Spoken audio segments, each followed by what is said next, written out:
All right, everybody, we're on ICA 11.4. We're looking at equivalent annual costs. Okay, so we will look at this scenario when the expectations of two separate projects or two separate machines or two separate parts of a project result in the exact same cash flows. So if we have the same inflow, we have to look at what the equivalent annual costs are and use that as a comparison. So that's what EAC stands for, is the equivalent annual cost. So let's look at the first problem. We have two machines. Machine one costs $350,000 and machine two costs $600,000.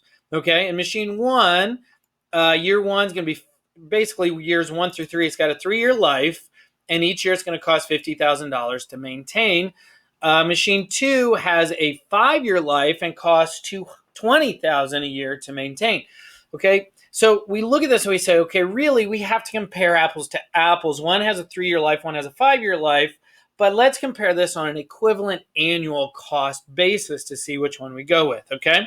So we have 4 steps really that we have to do on this one. So RRR, again, stands for required rate of return, which is 12%. It's going to be 12% for both. Okay, our future cash flows, discount those back to the present value. We know we're going to use our NPV function.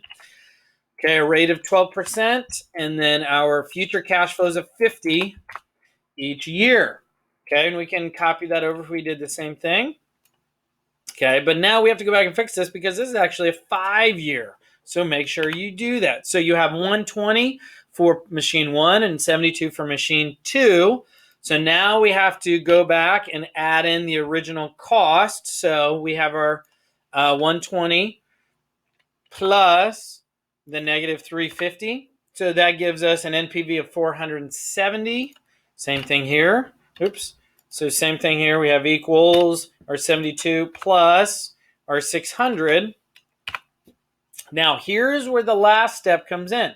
Here's where the last step comes in that we have to look at, okay? So what we want is we have to use the payment rate because we're looking for an annual cost. So in essence, it's the same thing as an annual rate for each year, okay? So we're going to use our payment function, PMT function, and we have to plug in everything we know. We're going to use our 12% for our rate. Number of periods, this is a 3-year. Machine one is a 3-year. Present value we have is our NPV, and there is no future value, so then we enter that, and we have a 195. On that one, we do the same thing, a payment. We have a rate of 12%. We have NPER is 5. Notice this is a 5-year program, and our present value is our NPV. Close the parentheses, and we have this. So notice, right, this is a shorter lifespan, even though it costs less, and it's $50,000 a year.